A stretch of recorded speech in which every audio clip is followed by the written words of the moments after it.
I'm assuming we have quorum. I'm going to go ahead and call this meeting to order. We'll have a roll call, please, Vicki.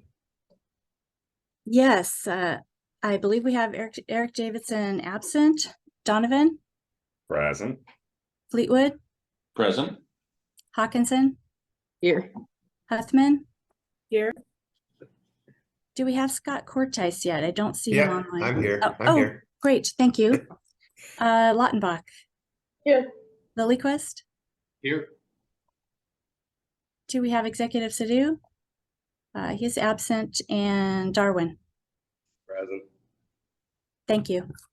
Okay, thank you, everyone. We're now going to go on to citizens communications. This is where we can hear from members of the public. However, this is only for things not related to the public hearing. So if you'd like to address the board not related to the budget and not related to the service changes, now is an opportunity to bring up those other topics. Is there anybody here or online who would like to be recognized?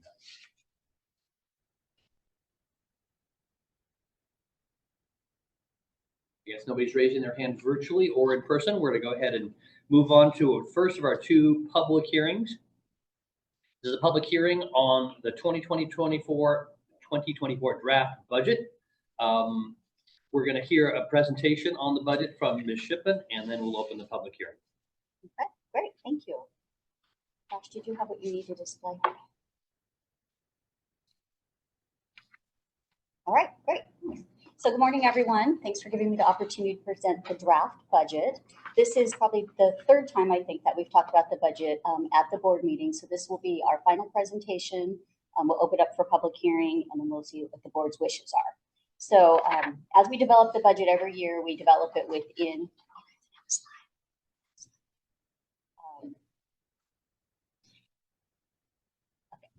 it's developed to support our mission, which is these 4 pillars that we really run most of our decisions and our service through. So the budget is developed to support these. Next slide, please. And the intent of this budget is for these 5 pillars. We use it as a strategic implementation tool. So we come up with our strategies, and then we have the budget support that. We're looking to align our resources, maintain our financial stability, deliver value, and the intent was developed with the values, priorities, outcome, and actions that we talked about both at the October 16th and the November 2nd meeting. So those aren't going to be detailed through this presentation.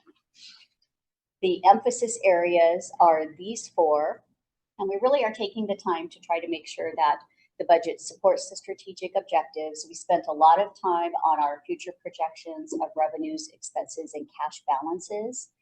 We looked at what new positions did we need to add to the budget to help us catch up from prior years and also determine what we need to move forward. And then looking at the right level of our capital projects. We have a really ambitious team at WTA, and we have a lot of things that we want to achieve. We're trying to make sure that we get the right things in the budget and we're able to achieve those within the 2024 year.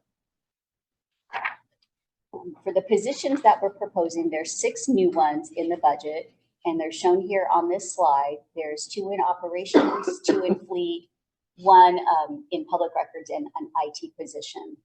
And these are really to get us to a catch-up position. So through the pandemic, and actually prior to the pandemic, a lot of our positions were focused on operations and the front line. And we found that when we add new service and we add more people, those back office areas need support also. And so we're trying to catch up with these. And then what we'll see coming forward in the 2025 budget are new and different positions to support some of the objectives that we have for the future. So this will take us up to 319 positions at WTA. So we'll go into the numbers now, and we've broken this into a few areas. So this first slide is on our operating revenues. And we've got the 4 columns here. So I'm going to draw your attention to the 3rd column, the 2023 budget. This is where we started the year at 2023, looking at about $46 million in revenue. For 2024, we're projecting an increase to $54 million. The biggest piece of that is sales tax income. So we've seen sales tax continue to be strong through the pandemic and through this year. We're currently at about 8% above the budgeted figures, and we're going to add another 4% to that for 2024. We expect sales tax to continue to be strong. The other big piece in that is our operating grants. So that is up a little bit over $2 million. And that is an increase in the Move Ahead Washington transit support grants. that were put into play mid-2022. So the state allocated more dollars towards that, the state and the FTA, and we use that money to support our paratransit operations. And then we've got investment income with the COVID relief money we received. We have a healthy cash balance, and the interest income is reflecting the higher rates that we're seeing on those balances. Next slide. The next slide is our operating expenses. So these are our day-to-day expenses. The biggest portion of that are wages and benefits for our employees. And we're seeing both of those increased between 5 and 8%. Benefits, we're going to have a 3% general wage increase next year. And then we have many new employees that are stepping through our salary grid, which is a 5% increase each year. Benefits went up between 4 and 5% for our medical plans. And then the other large increase line is the outside services. And that reflects us preparing to engage in some of these larger projects in the future. So that includes consulting, legal, and some outside help for planning and redesigning this Moab facility. We're going to put a building over at our Midway lot. We're looking at what we can do with the Bellingham station. And we're looking at an economic study on what are the economic impacts of WTA in the community. And then we're also working with a consultant on the locally preferred alternative for the bus rapid line. So we have a lot of dollars going into planning for the future, and then we'll execute those going forward. So between the operating expenses and the revenue, we're looking at a net income of $1 million before capital. So this next slide just is another brief summary of that. So I'll go into more detail on this capital line. The capital group indicates projects that have a life longer than 1 year and cost more than $5,000. So it's really buildings, infrastructure, a lot of equipment, and it's offset by our grants and contributions. So when you add in, yep. Oh, okay. Todd?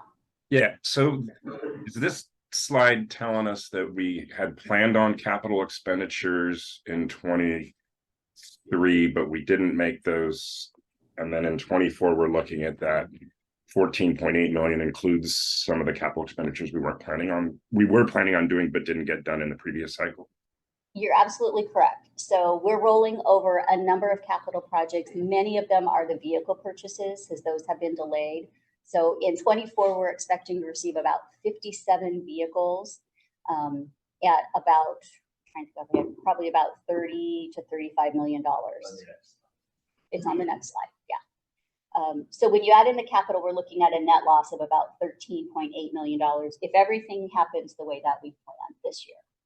If I may, I think it's a little bit misleading to call it a loss when it's really a planned drawdown of money that was saved up for that purpose. So yeah, I mean, that's true. As an accountant, you call it a loss. As, yes. as a board member, I don't consider it a loss. I consider it just a spend down. Correct. It would be a spend down of the reserves that we've accumulated over the past years.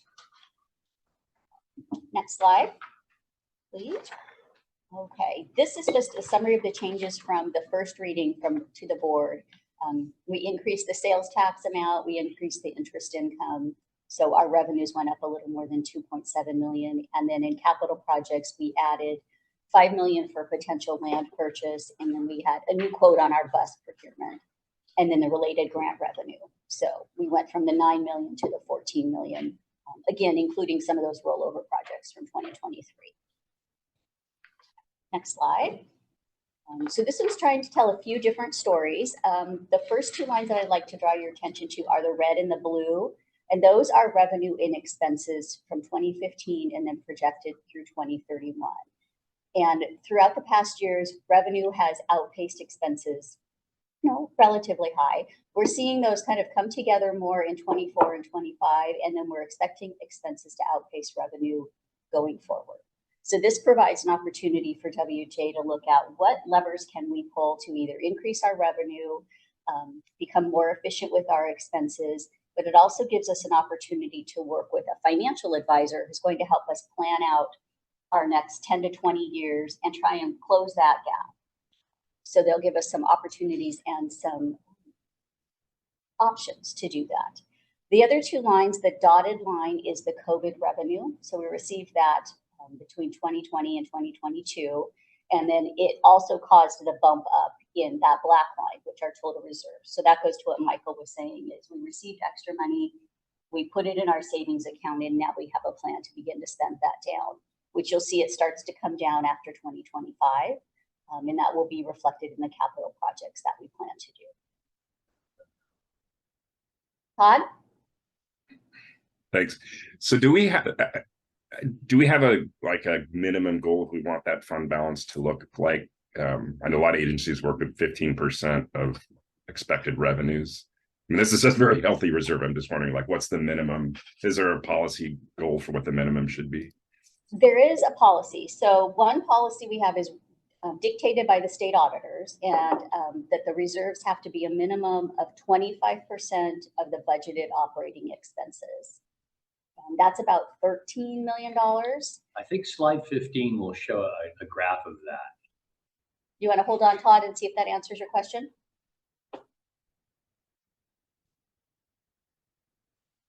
He did, yes, sorry. He said yes? Okay, all right.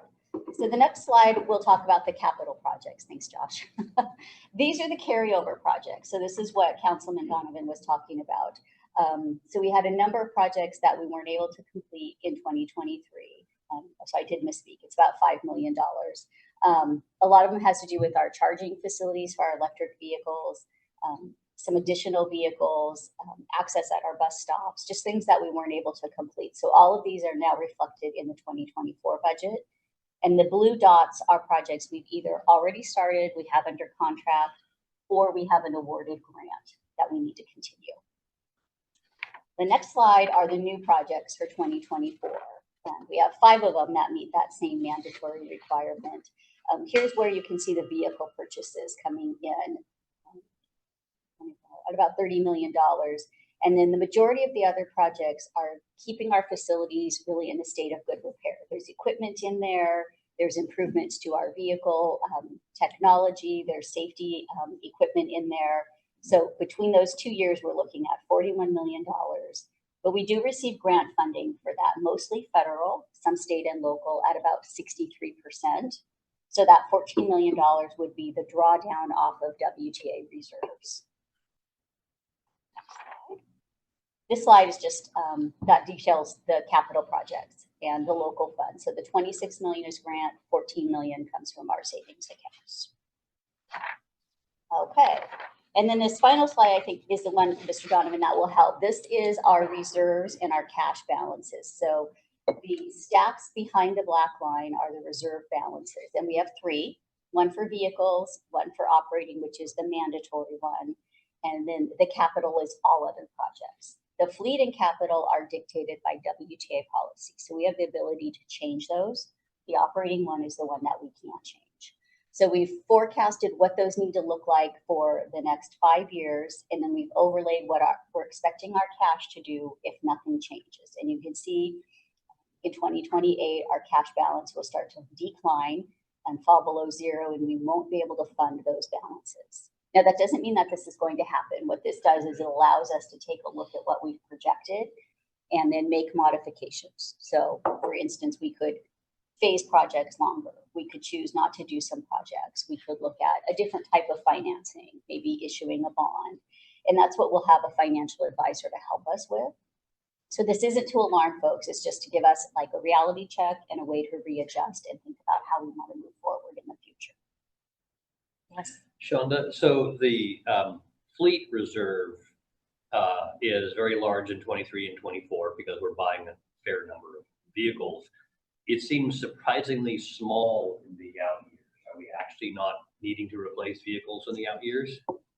I don't think that that is the case. I think we maybe haven't just planned out that far. So I've worked with John Bender, who's our fleet manager, and he's going to update these projections for me and take them out further. Okay, because my guess is for 26 and 27, that gray fleet reserve, our local match or our local should be bigger than that. It could be. Which means the problem looks a little bit more acute. Yeah. Well, we did have a conversation, I think, many months back about kind of trying to buy our vehicles and maybe taking a pause while we looked at our zero emission transition. So 27, I think, is reflecting that pause where we'll buy vehicles up and then we'll kind of take a wait and see whether we want to do electric or hydrogen or the renewable diesel. Skip a year. Skip a year. Andy, is that right? Okay. Okay. So I think it's a plan. Thank you. You're welcome. Councilmember Donovan again. Yes, Todd. Yeah, okay, so this is me not having enough coffee yet in the morning, but so the trend on in our packet, the slide that you had earlier, it's page 7 in our packet, has the total reserves in 2030 at around $18-20 million. What's the difference between that and this one? Is the bars the reserves that I'm seeing in that other slide, and then what's the deficit of cash mean? Yeah, I think the bars are what we would like to happen. The black line is what will happen. That's correct. So Then what's the black line on page 7 in our packet, which was one of the previous slides? let me get to that. Yep. That black line is the total reserve balances. Is that the same as So this black line? No, it is the same as those stacked bars. Okay, thank you. I get it. Black lines are two different things. Scott? Yeah, so what's the big drawdown? I think it's in 26. That's where the steepest decline is. What do we do, and that's costing 30 million? Those are the implementations of some of the 2040 projects. I believe that one is the zero emission transition. So what this line is showing is what we've planned to do with potential grant revenues. So it will give us an opportunity to think about, do we need to phase that project out? In all likelihood, we wouldn't spend $20 million in 1 year on zero emission. So we need to look at how do we phase that out and maybe flatten that line. And I guess remind me what some of those projects would be that cost The that big much money? ones are the zero emission infrastructure, the rapid bus line, and the Bellingham station. I think those are the big ones. Probably, I would say that's about 40 to 50 million between those three net of without a grant. So we'd look at probably an 80% grant match for those. And this doesn't include that grant match. Correct. Okay, Okay. thanks. And that, let's see if I have any more slides. So what we'll be looking for today is we'll open up the public hearing. We could request board approval of the budget if the board is so inclined. If not, we'll ask for approval on December 7th. And then we'll do implementation beginning January 1st. So if there are no more clarifying questions, we'll have a discussion after the hearing, but if there are no more clarifying questions on the presentation, I'll go on to the public hearing. Are there any clarifying questions from the board? Seeing none, I'm going to open the public hearing. We have a sign-in sheet. People have signed up to speak, but none of them have signed up to speak to the budget. Is there anybody here in person or online who would like to address the board on the issue of the budget? And we'll have the service changes next. Seeing none, I'm going to go ahead and close the public hearing and bring it back to the board discussion for possible action.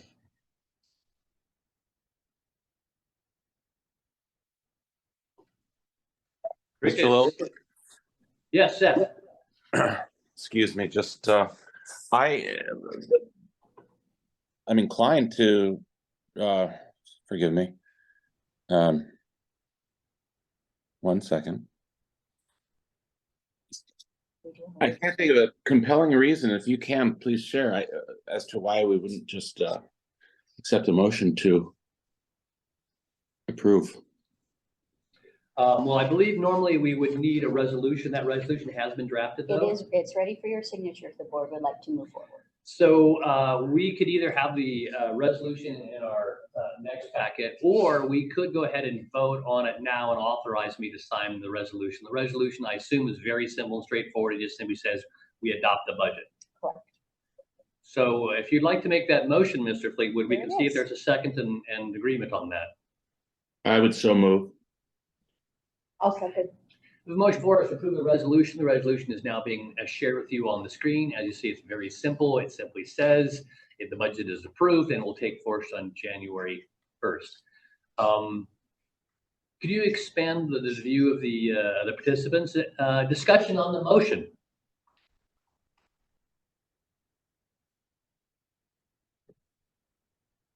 I'll pipe in. I guess I like what I see for next year. I get a little bit worried years out, but we can worry about that in years out. So I would support the motion. Any further discussion on the motion? I agree with Scott. The out years always look weird because we we're more sure about our expenses than about our grants. So it looks funny. And of course, it has to be corrected as we roll forward each year. And we also would have the option to not do those projects if we don't receive grant funding. That's always something that we can keep. In as a particular, I decision. recall the bus rapid transit really is it's a feasible project because it has many medium-sized to small components that can be rolled out across time. And I think it's safe to say with that project, we wouldn't move forward without grant funding. So I think we're safe to say that that's a certainty. I guess the other way of saying is there's no way we could roll out all the VRT in 1 year anyway. Okay, if there's no further discussion, I'm going to go ahead and. I have one. Oh, Todd, go ahead. Yeah, so when you had the difference between the first reading, second reading, the adjustments that were made, there was a $5 million land acquisition mentioned. What is that? It's potential. Oh, I'm sorry. It's potential land that we're looking at for a relocation of the Bellingham station. And that was my error. I misled. I forgot to include that the first time. All right, thanks. You're welcome. Is there any further discussion on the motion? Seeing none, all those in favor of adopting the resolution to approve the 2024 budget to take effective on January 1st, signify by saying aye. Aye. All those opposed? Okay, the resolution is passed. The budget is adopted and approved. Thank you, everyone. Thank you. Can I say one more thing? Shauna, that was a really nice presentation. I mean, you've amped it up the last couple of years. It's really nice. So thank you for the clarity.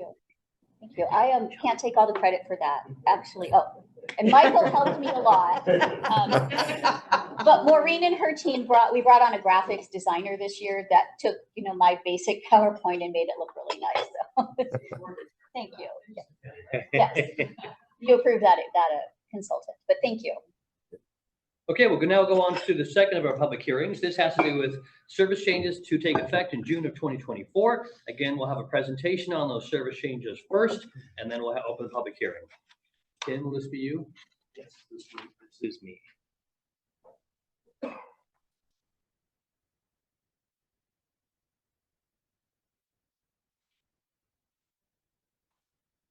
Okay, this is a proposal for the June 2024 service changes. This is the presentation followed by the public hearing. So I have a few brief slides to kind of bring you up to speed on the staff proposal. The first slide is talking about the overall decision, which is to decide whether or not the Linden Hop on-demand pilot should continue as a regular service of WTA. This has been, just a reminder, this has been a pilot. It has not been a regular service. So the key question before the board is whether you want that to continue and what that looks like. As part of this proposal, the services that may be affected by your decision include obviously the Linden Hop on-demand pilot service. The Route 26, which serves Linden, it operates between Cordata Station and Linden. It has a loop that serves the rest of Linden. The Route 29, which is in the Cordata area. The Route 48, which operates along Bakerview Spur between the Cordata Station and this facility. And then potentially the 88 paratransit service in the area as well. In terms of community engagement, we've had quite an extensive community engagement program led by Mary Anderson and the rest of the planning staff. And you've seen the comments. We've received a lot of comments, over 100. The key activities here have been the community meetings. We had 3 community meetings. We've had our Engage Ride WTA site, which we've also received a lot of comments through that site. We're really excited about that. It's a good place for people to engage, and then some of the other things that are listed here. Now I'm going to take you through a few key metric slides, and the reason I have them up here is partly so we can refer back to these if we need to during the discussion, just to give you some key data points. These are a little bit different than what you saw on October 19th. And this first slide talks about the daily boardings by the services in Linden, just comparing those 3 services. This next one is talking about the Route 29 and also the daily boardings. Didn't combine this with the last slide because it is a slightly different area. And then the key metric here is the reason we're operating Route 29 is primarily to serve the Pacific Rim apartments. So number of boardings per day is 7. And we also looked at ramp deployments, which were 4 in the course of October. So these are October numbers. And then boardings per hour, this is our key productivity metric that we use. And you see this as part of your quarterly reports and our annual report. And so this is comparing those 3 non-ADA paratransit services to Linden Hop, Route 26, 29, and our system average. These are current numbers. These are October numbers. So they're the latest information we have about these services that are operated, that are under discussion here today. And then finally, the last data slide here is the cost of service. This is showing the cost per ride of each of these services. And I've added the Route 29 here, but you've seen the Route 26 Linden Hop and paratransit before. And then we've also added the annual cost, so you can compare those services. We don't have the annual cost. Tim, what's the cost per ride system like for fixed route? It's like $5 or something? Actually, this, I should clarify here that the system cost is $10.30. So this is an error on my part, but the cost per ride would be higher for Route 26. So this is a slight error on this. 10 is the overall system average. Correct. I think Route 26 would be a little bit higher than the $21. We have fewer riders per hour, so it would actually be higher. Thanks for that clarification. Thank you for clarifying. Okay, so now we're moving on to the staff recommendation. This is done in 3 parts. The first part of this recommendation is to end the Linden Hop pilot in June of 2023. And I think it's important to say that this has been a good experiment for WTA staff. We've learned a lot. And I think the main lesson that we've learned about the service is that when we add a new service, we need to have a program created so that we have staff to support that service. And we learned that lesson in the sense of there were many things that we could have done to make the service operate better. There were times where the service is slow, as you probably know, and times where we get very busy and we have a difficult time making those kind of adjustments that make it operate better. And we did really add it as an add-on service rather than a complete program. So that was kind of a key lesson learned, that we need to have a specific program in place. And I like the analogy that I'm going to attribute this to Andrew, that it's kind of like making those adjustments. It's kind of like changing the oil in your car while it's driving. It's really difficult to make those changes while we're operating this service. So that's the primary reason for us to recommend discontinuing the pilot. In anticipation of future service, what we're also recommending, or what we're actually doing today, is, as you know, working on a microtransit study. We hope to have conclusions by April timeframe of next year, so that we can understand the best way to operate a program for WTA, the costs, and where the priorities are for future microtransit on-demand projects. Also to have those costs and develop a financial plan so the board understands and can allocate priorities to different kinds of projects, not only the microtransit, but other things that we're doing at WTA. And then also to address their staffing and vehicle needs. So we need to get a better handle on that. The study will help us do that, and creating a program will also help our understanding of what it's going to take to create a robust program that benefits our riders. And then we think that the earliest potential for deployment of some kind of new service, whether it's in Linden or other places, would be June of 2025. That would give us time to arrange those staffing, vehicle needs, and have a program in place. So that's the first part of the recommendation. The second part is to continue, obviously, to continue the Route 26. We do have 2 relatively minor realignments with that route. The first one is removing the double ditch area, which is shown in red on this map here. There's a lot of consensus over removal of that particular loop amongst the operators. It doesn't carry many riders. I think we have three a day that are using that loop.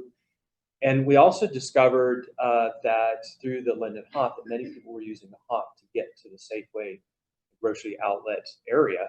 And so reflecting that information, we would like to add direct service to Safeway and the grocery outlet through the Route 26. So it's shown here that we would do a loop to get into that area and have a stop at that location. Is there a good bus stop to go to Safeway? We would need to create a stop.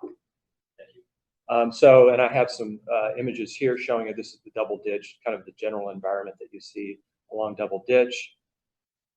And then this is an image showing you Birch Bay, Linden Road, and the Safeway. We would most likely have a stop before the entrance. This is kind of we would call it an inbound stop. It's travelers that would be, if they're coming from Linden, they would be dropped off at the stop along the highway where we have a current stop, but they would be picked up along Birch Bay Linden Road, or alternatively on Bay Linden Road, which is on the opposite side of the street.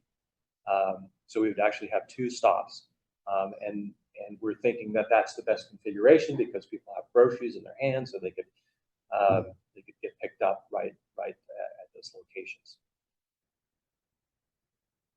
And then the third part of the recommendation is to discontinue the Route 29 in Cordata. The Route 29, it was introduced in 2021 as part of increasing service to Linden.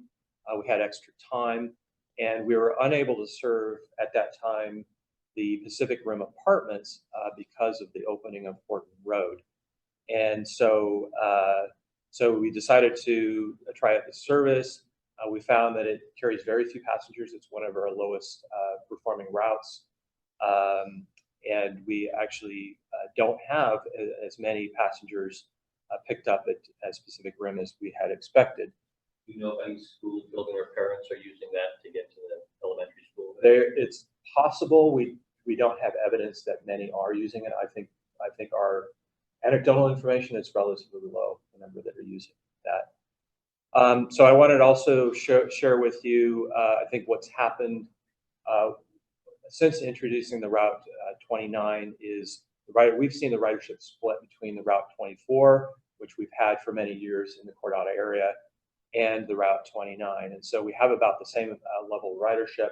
So the productivity has gone down. So riders are using either one of those routes, but because we have more hours now we're spending, that the productivity has decreased for that service. And wanted to give some context to the implications of removing that route. And this is a little map showing kind of the walk distance from the Pacific Rim Apartments. It's about 1,600 feet. Pacific Rim is about within what our standard of a quarter mile distance from a bus stop. Of course, the walk is a little bit further than a quarter mile, but the area itself is within that quarter mile buffer that you see here that we use as our standard for access to our bus facilities. And then just sharing with you kind of the walking environment so you get a sense of what people would be facing if they would not have a stop in front of Pacific Rim. So there would be a walk along Horton Road. And here is the inbound stop on Cordata Parkway. We would create a parallel stop on the other side of Horton Road for the drop-offs, people going to Pacific Rim on the Route 24. Okay, and then the sub part of this is adding service on Route 48. So we believe that this is an important area to begin serving with hourly service. The primary reason here is this map is showing kind of the extensive amount of development that's occurring along Bakerview, the Bakerview Road area. This is the multifamily locations that are along Deemer Road and Bakerview. And the city also has plans for additional development, zoning for additional multifamily development along Bakerview. You're seeing it along other parts of Bakerview as well. And there are a couple of affordable housing projects that we're currently not serving. We're serving in a limited fashion on the current 48, which only has a couple trips a day. So this would enable us to begin serving that area much more effectively. Okay, just to summarize here, these are the three recommendations that we have in front of you today. And then finally, we would, if the board accepts the proposal, we begin implementation in June of 2024. Hey, can you please show the participants, board members, are there any clarifying questions you'd like to ask before we open the public hearing? I can't see anybody yet. Anybody raising their hand? Just quick clarification. Dan. On the first slide, it said June 2023 is when you would end it. And just to make, I know it was June 2024, but just clarification. Thank you. We did receive some written public comments, which we have as the board had the staff had a chance to look at those comments, and is there anything in there that you haven't already considered as part of the previous public comments? Tim, anything in there in these comments? I'm sorry. So we have some new written public comments. Is there anything, as you look at them, and is there anything there that is newer in addition to what you've already received from previous public comments? We heard many consistent themes. I don't think we heard anything new that would change our proposal. We didn't hear anything dramatically different than the information we gathered through the surveys or conversations with the operators or through the public. So there was nothing that we saw that would change the proposal. Any further questions before I open the public hearing? Okay, seeing none, I'm now going to open the public hearing. We have at least two people here in person who would like to speak to this issue. And if there's anybody online, we'll come around and recognize you if you'd like to speak. I would first like to ask Jaden to speak to the board about the service changes.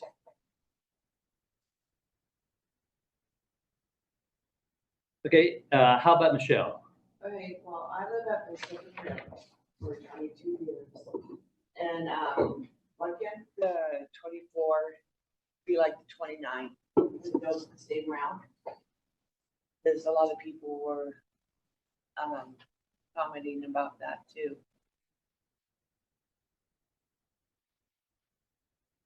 Okay. Yeah. I don't know what to really say, but you know, I just don't want the 29 just to completely go out. Because I've been there for a long time, and it takes me a long time to, if you take it out, and it'll take me a long time to come back home, especially go grocery shopping and stuff. So. Thank you, Michelle. Is there anybody here who's attending virtually who would like to address the board on service changes? If so, recognize your hand. Oh, people over here? Let me see if there's somebody online first. Is anybody online like to raise your hand virtually? I'm not seeing anyone. Okay. Okay, I see two people. We have another person here in person. Two people in person? So go ahead and please, would you, moderator, would you please pick someone to speak to the board first? I don't know who you want to pick. I believe I saw John Connell. If you would like to unmute, please.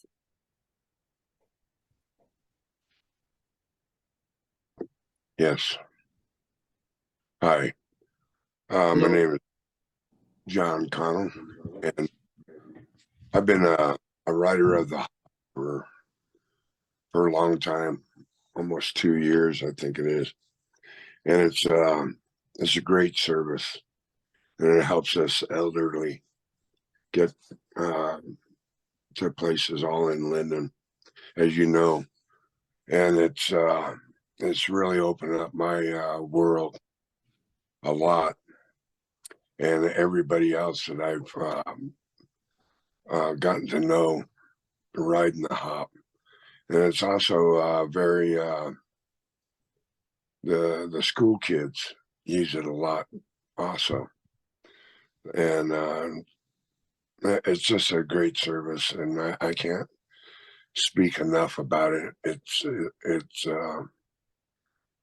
you know, it's always on time, within their window, the people that work for the hop are very gracious, very personable. You know, that's the dispatchers, the drivers. And I just want to know, I want to tell you that I think it's a great service and it helps us out, you know, beyond words. Thank you, John. Thank you. And I just appreciate the hop so very, very much. And I like to see it keep functioning or something that would replace it.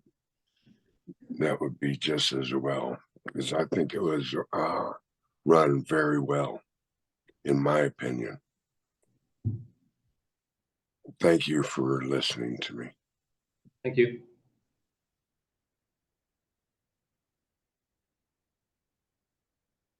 Is anyone else raising their hands? Looks like Wing Tech. If you could please state your name, unmute and state your name. It looks like you're still muted. Okay. Oh, can you hear us now? Yes, Yes, thank you. Sorry about that. I'm sorry about that. My name's Erin Lankar and this is Nicole Pettiford. We both ride the hop daily. It's how we get to work. I ride twice a day, every day. And she except rides weekend. twice a day. Like there's a lot of people in Linden that it will it'll ruin it'll wreck us being able to work or anything. And then there's a lot of people who have jobs that ride that now and depend on that to get back and forth to work. My stop is the High Notes Corner stop, and I actually go to that CMAR as a doctor's as well. So that would not only take away my stop to get to work and back every day, but to get to my doctor's as well. And my son goes there as well. So it would just really, really be a great disservice if the hop was taken away, or if they took the stop, High Notes Corner stop away. It would really, really, really mess up a lot for me and my friend. But thank you so much. We just wanted to say that. Yeah. I yes. think she might want to say something Yeah. else. And I mean, there's no way to get anywhere in Linden. Like there's hardly any bus stops, and it makes it impossible to get anywhere. Like if you live like out off Northwood Road or anywhere like there, unless you live on Depot or through the main little road that there's a few stops on, there's no way to get anywhere here, to the grocery store, to anything, if you don't have a car. And there's a lot of people who don't have cars and aren't using that. I mean, I don't know. I know the costs are up for it, but maybe a way to charge more to ride it, like $5 instead of $1 or something. Like, and I mean that I would pay that to ride it. A lot of people would. $5 is a really cheap ride. Like I think in today's economy. So I don't know. Taking that out is really gonna hurt a lot of people in Linden, especially. But that's all I have to say. Thank you, Erin. Thanks. Okay, we'll now go to David here in the room. Grant also had his hand up. Well, Okay, yeah, go ahead, David. We'll come back. My name is David Parker. I am an operator here at WTA. I've been here for several years. I'm a little concerned that some of the numbers that were given in the board meeting here were not the same numbers as far as ridership on the forms of transit and the cost per rider as were given during the all-employee meeting. So I find that a little weird to start with. As in the numbers reflected in this meeting are the costs are higher and the ridership is lower than what we were presented with as employees. So I'm not sure what the discrepancy is between those two sets of numbers. As far as the alterations to the service, I would echo what the last speaker said. As far as the 26, there are not enough bus stops in Linden for people to get around using the 26. Its route is extremely limited. It goes in one direction and comes out exactly the same direction. And I understand there are reasons why you don't do a loop, but in Linden, just the space between Main Street and Front Street, if you live on or north of Main Street, you're not going to walk the 4 or 5 blocks to get to Front Street, and you're cutting off half of the main portion of Linden from bus service without the hop. So alterations need to be made just area wide there. I understand getting rid of the hop, but there are also some low income communities that the hop uses, like the community at Rathbone and Birch Bay Linden Road, that will no longer have any service at all when the hop goes away. So I think that that's unfortunate, and I would prefer that if service is going to get cut, this isn't just a service change, this is a service cut, that those cuts don't happen until there's some other form of transit available to those people. That just makes sense from a human perspective. I mean, it makes sense from a business perspective, but from a human perspective, we shouldn't be cutting service without an alternative in place.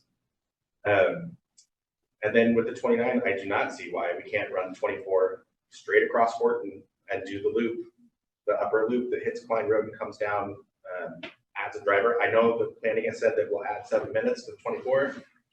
I don't see how it's possible. I have driven both many, many times and always had time to sit at the station and take a break after running my route. I think every driver that drives those would say that that is the case.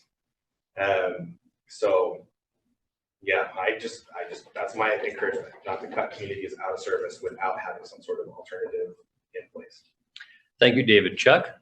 My name is Chuck Rankin. I am also a operator here, been here 16 years. I am currently a hop driver for a year and a few months.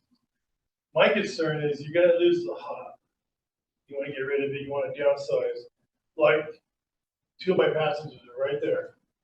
They live, all the people that live over on Northwood, which I have about 15 people, you're gonna reroute the 26. You're gonna lose everybody from Line Road to Current Street. With a lot of riders who I go to daily. That part I think is wrong because you're losing all those people. Berthiston, I got people at Berthiston. It's just like, I've counted about 34 plus people you guys are gonna lose right off the bat by getting rid of the hop. Also the size of the vans are like small. And the software. I've been doing it for a year and a half. I've talked to Mary, I haven't talked to Tim.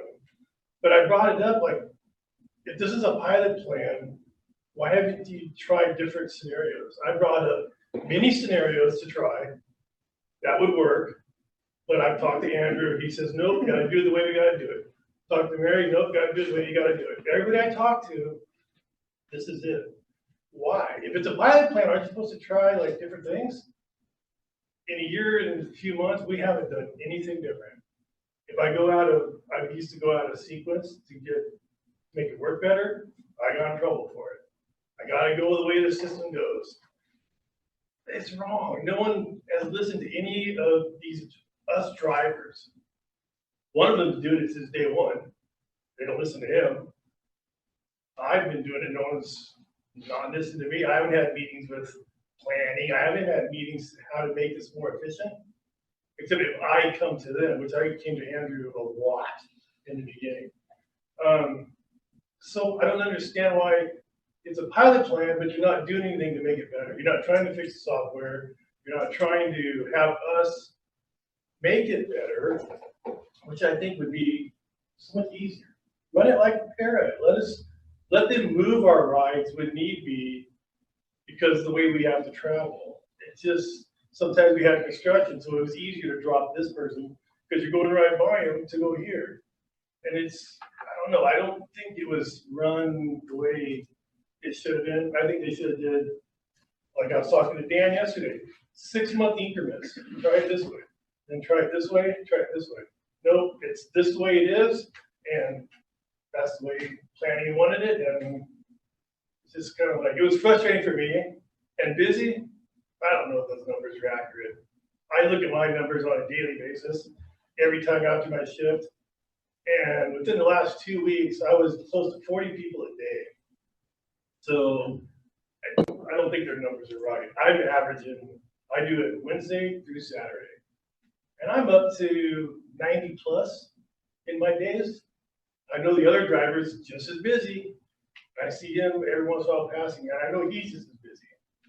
So I don't know, I don't think it was looked at too well, and I think the whole program just kind of maybe wasn't run as a pilot, even though it's expensive, it should have been ran a little differently, in my opinion. I think it would have been smoother. Talk to the drivers. We're here, we do it daily. Rev up there 40 hours. I mean, it's like, in our opinion, and no one is. It's taking it on their opinion and giving us A and B. I think A and B's are wrong. Okay, Chuck, I'm gonna go back online. There's somebody else wanting to recognize online? It looks like we had Grant did have his hand raised first. So Grant, if you would unmute yourself and recognize your name and start your 3 minutes. Thank you. Hi, hi, my name is Grant Brickmiller. Hello? Hello, Yes, we yeah. hear you. So I ride the 26 Linden to work because the hop is efficiency for me. And this is about 6:30 in the morning. We don't have a hop that early. And when I try to get home from work on the hop, it's always so busy. Lots of people are on the hop. And it's a bit disadvantage to me. I'm trying to get home from work, from football practice, from everything I need to get done. And I rely on the 26 or the hop. And the hop is sometimes busy. So my question would be, what's going to be affected by the 26?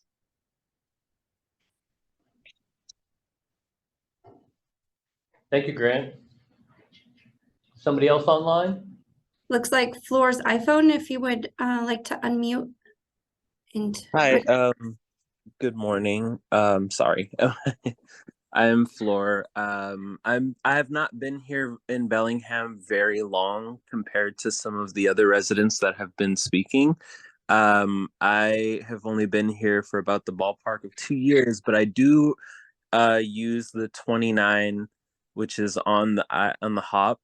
And I'd like to echo some sentiments that say, I believe that it would be important to not discontinue service until a suitable replacement for the services detailed in the hop, until those replacements have been found and worked through, because people do use these services to get to and from their homes to work.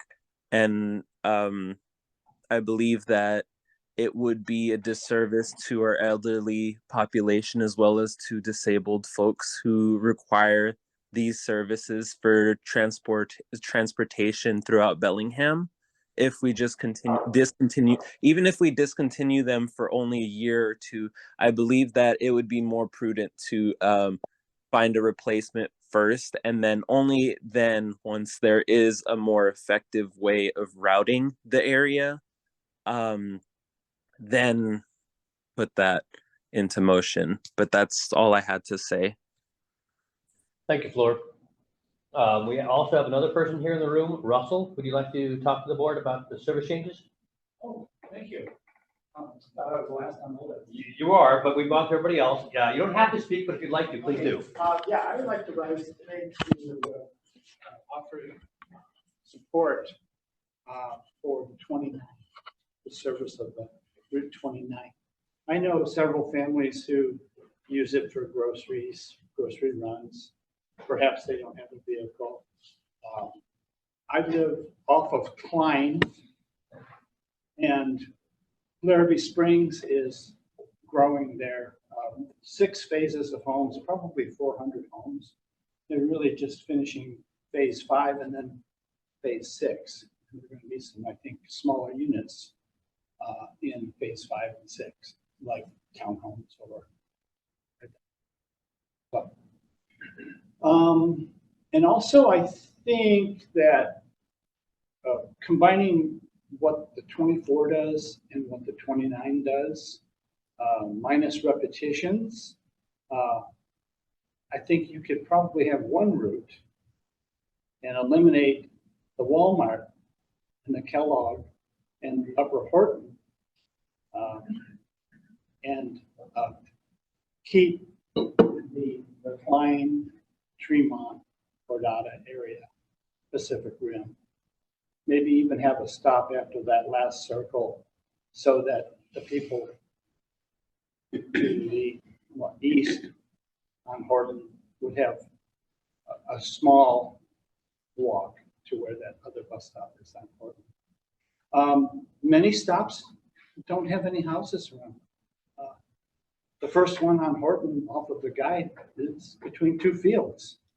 So I think that there's a great deal that could be done research-wise and time-wise to accommodate more service, happier people, goodwill, and balance it with economics.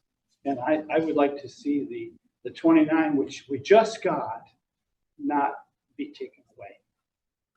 Thank you, Russell. Is there anybody else here who hasn't spoken?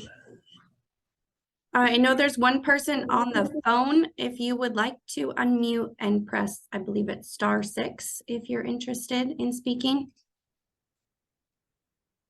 No one, of course, is required to speak, but *6 if you're on a phone, if you don't have a computer screen to unmute.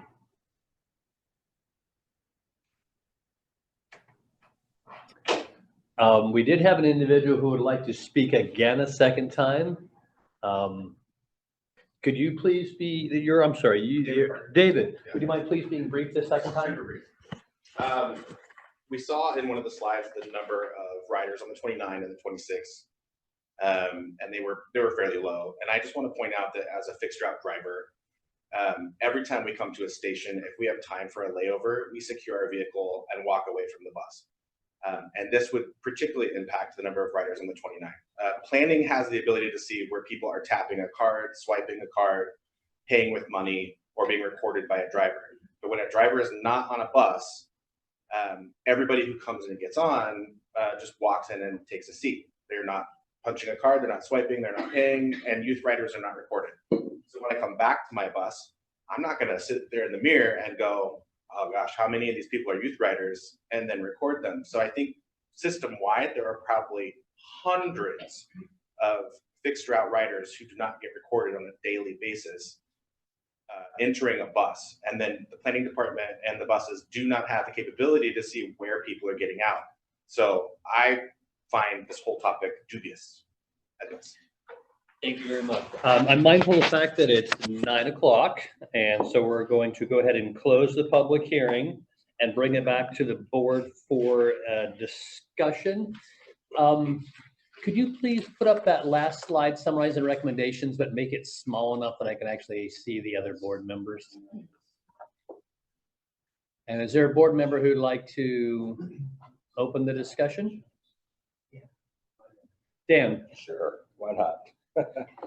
I'll start it. I want to thank everybody for coming. All these, everyone that made comments, the public here today. Thank you everyone for coming in and helping guide this decision. I think it's an important thing whenever we're discussing any service changes. I do think, along with some of these other folks, that yes, as far as the 29. That's one of the big ones that I look at. And, you know, this whole, the basic summary to start was, hey, let's look at how the hop works. And then it's like, okay, we're going to cut service on the 29. All right, well, that's interesting when the overall objective is something else, that we're going to cut service here, especially when there are solutions to that. Many people have brought it up. Why not just have the 24 replace and figure out and have some service go through that? I think that would probably be the best way to do this. That way we can help disaffect the least amount of people.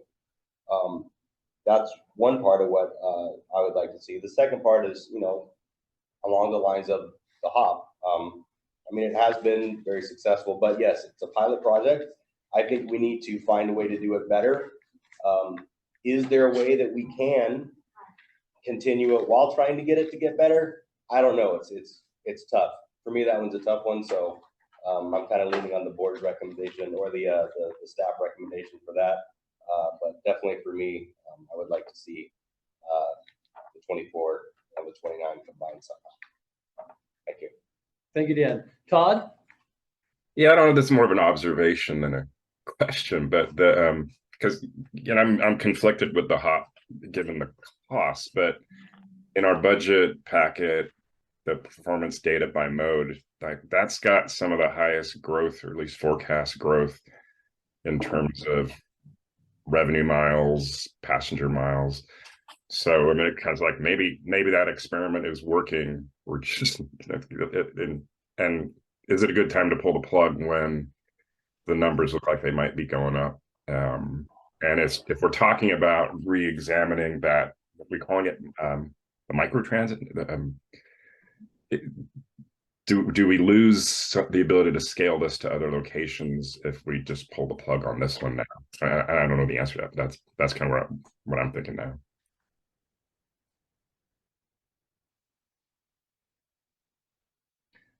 Before I recognize you, Scott, we did have a late breaking written public comment from Zora, who rides Route 29, and she also speaks against the cuts to Route 29's service. Scott. Yeah, I think the hop was I was a big proponent. I like the idea. What I want to see though is something that's replicable in like Ferndale and other areas, and it's so expensive the way we do it. I think the staff recommendation to pause and look at other ways to do this is probably wise at this point.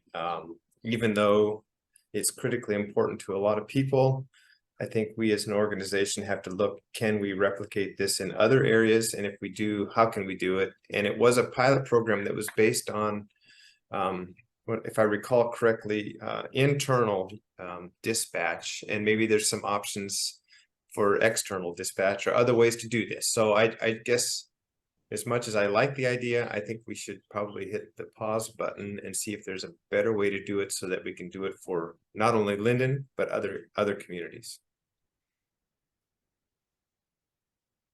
Thanks, Scott. Allie? Hi. Yeah, I agree with Scott in a way. But also I just feel like there's got to be an option out there to continue this service for the people who have no other options. I think that Dan and I have spoken about this. I've spoken to a couple of you about this, that, we're providing this service some to people that have other options. Like they're taking it because it's more convenient than taking the fixed route, right? But really, we need to be thinking about those people who have no other options. I mean, people are trying to get to work. People are trying to get fed. They're trying to get to doctor's appointments and things. Yeah, I feel like just cutting it is not, and not just the hop, but the Route 29. I mean, these are people who really, really need the bus. These are the people that we're really trying to serve. Yeah, I have no answers, just stating problems, I guess. I'm gonna go ahead and take a turn myself. Tim, could you put up that slide again with what boardings per day for the hop and I guess some other routes? I guess my question is that I'm actually more interested in another number, which you may not have, which is unique riders per week. I mean, it may be that there's a whole bunch of, I'll make it up, Tuesday, Thursday riders and a bunch of Wednesday, Monday riders, right? And so you're actually affecting a lot more people. Do we know the number of unique riders per week that would be affected when the hop goes away?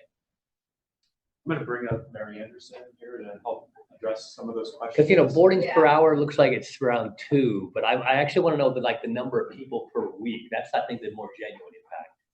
Yes, so I don't know right now, but I know for when we got the data for the FTA final report that I submitted for the grant. So for the first year and a half, we estimated around about 160 unique riders per month was kind of the unique riders. So what we found when we were doing surveys on the hop is that for the most part, most people are riding it once or twice a week. There are people who ride it multiple times a day or every day of the week, compared to Route 26, where most of the riders are riding Route 26 5 days a week, 6 days a week, 7 days a week. So it's different, different demographics on the two services and different frequency of use for those riders. I think the other thing is we understood there were super riders too. There were a group of 10 or so, is that correct? That would ride very frequently, right? And so it really drops off from there. I think we had one individual that had ridden about 800 times over the course of the service. So we know that there are people that use it a lot and that use it a lot less. Right? So Mary, do you think the estimate of 160 riders per week that was made per month, that's per month? Yeah, sorry, for the hop that was per. Oh, that's fine, that's for fine. the first year and a half. That's an important number. Thank you. Okay, go ahead and stop sharing that. Is there any other board members who'd like to continue the discussion? Oh, here, Jen. Hi. I just think listening to the comments and reading the comments, it does outline the need for a microtransit system. And I understand the HOP was a great experiment, and staff and the board and writers learned a lot of lessons for that. And I think taking those lessons and pausing and moving forward with a system that is more efficient and potentially could serve even more people in the smaller communities. And I'm speaking not only as someone that sees it in use in Linden, but looking at Everson, Nooksack, Sumas, Foothills area, where some of this could be very helpful for a lot of folks in those areas. But if it is so expensive that we can't, sustain it, then it is just a pilot, and it's a stop and start service, and people will get used to it, and then we can't sustain it, as an organization, and then it is deleted. So if we can find in that this pause period a way to make it work for multiple communities, I think that's a better outcome than having a service that we can't reliably sustain. I really have no opinion on 29 and would rely upon staff's decision or staff's recommendation for that. Todd? Yeah, so we have 3 different things to decide on, and I don't know if we're going to be doing it as a package or not, but the 29, the boardings per hour, that it's what it's like. The slide's not there anymore, but like half the system average. But an average is always going to have variance around the average. We're in the business of serving areas that are going to have below average ridership. So one of the recommendations was completely getting rid of the 29. I get the 29 and 26 mixed up. Is that correct? That is correct. Okay, so Tim, on page 7 of the packet, sorry, just to clarify, Todd, there is a map, and it shows the dark line that is 26, and the 29, does it completely overlap with the, 24 and 26? It's just the red loop that goes away when the 29 goes away. Okay. How do we describe that? We eliminate 29, there's still a lot of service in the area. It's eliminated on the red loop, and is it just the Klein Horton loop is being eliminated? Let me try to pull it. And what happens to the service frequency that remains on the black routes there, which appears to be 24 and 26? So we have the Route 24 has 30-minute service. So the Route 29 has 60-minute service, and they do have areas of overlap. The primary area being Cordata Parkway before Horton Road. And that is the Route 24 does not align in the outbound direction on Cordata Parkway. It goes over to Walmart, which happens to be the most significant stop for both those routes. And then the Route 29 continues out Horton Road to and then turns onto Klein Road, and then comes in on the same portion of the alignment as Route 24. Sorry, So Todd, I just want to clarify that. Go ahead. the 29 is just that loop on page 7 that's in red. That portion. No, No. that would be the portion that would be no longer served. Like any route. Correct. So I guess I'm trying to, when the recommendation is eliminate Route 29, are we completely, okay, there we go. That red loop is, all that is Route 29? No, that's part of 29 that does not overlap with other services. So then when we go to that other bar that had the ridership boardings or whatever, is that the entire route or that's for that loop? That's the entire loop. Yes, that's the entire route. The 56 per day is the entire route. Okay, I'm understanding this better now. And then for the 26, it's the loops in red that are being eliminated, but most of Route 26 is remaining. Correct. There is just one area that is eliminated with this Route 26 change. That's what we call the double ditch loop in red here. Goes up 19th Pine, double ditch, and comes back down. And then you have a green area that's the addition, which is routing around the Safeway grocery outlet shopping area.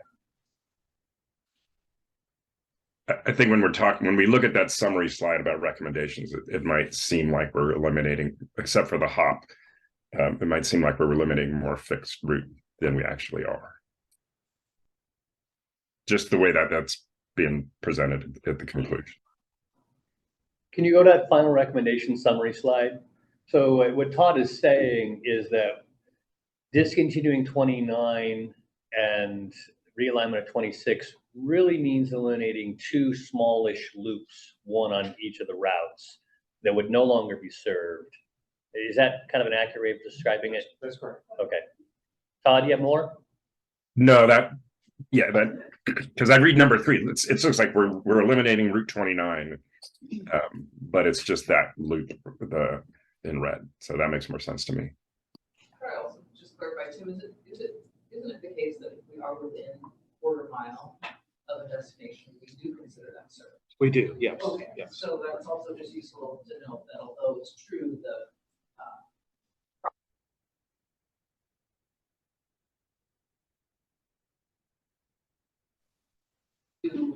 transit agency, like most transit agencies, consider it a location served if it's within a quarter mile.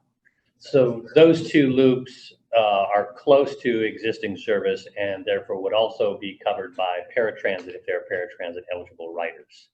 Yes, we did look at the paratransit to ensure that, particularly in the double ditch scenario, whether people would be disaffected, and we found that if there are no riders that would be disaffected, that we actually retain about the same area. There's a small area in farmland, which we don't serve anyone.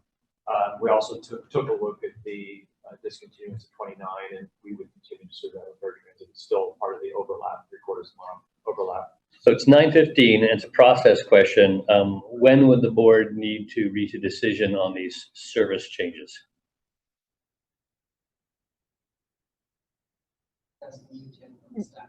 Oh, I'm sorry. Yeah, I thought you were talking to the board.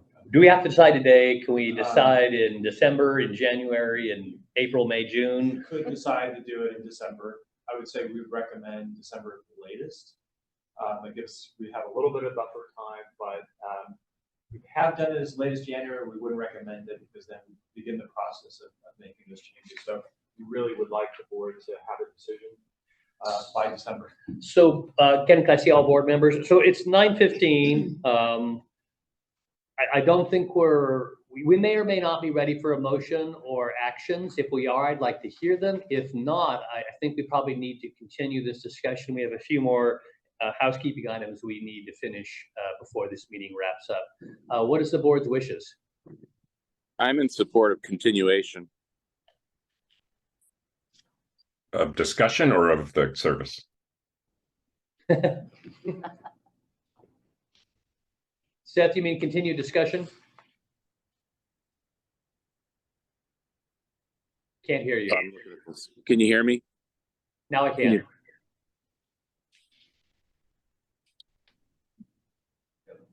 I'm just reviewing the recommendations. It just seems apparent we're not to, unless people have more time, it just seems apparent that we're not there yet.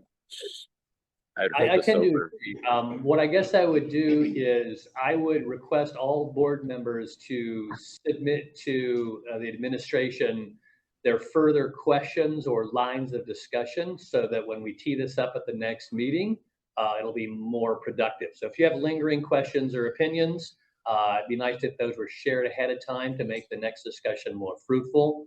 If there are no objection to closing this item, I'm going to go ahead and close this item and request that staff reschedule this same service changes at our next board meeting. Okay, thank you everyone for that discussion. We now have, so the next item was consideration of the service changes. We have moved that continuation to the next meeting. We now have the consent agenda, which consists of routine expenditures for October 16 through 31 and approval of the October 19th minutes. Move approval of the consent agenda. I'll second. Thank you. For motion for consent agenda, all those in favor signify by saying aye. Aye. Aye. Aye. All those opposed? Okay, consent agenda is approved. Is there any other business for the WTA Board of Directors? Hearing none, this meeting is adjourned. Our next meeting is when? December 7th. December 7th, the day that will live in infamy, everyone. Please be here. For that, we'll continue the important discussion on service changes, and I'm sure there'll be much more to consider as well. Well, the budget's already approved, so we're done on that. Correct. Right, okay. So that makes it a little bit lighter. Thank you, everyone. This meeting is adjourned.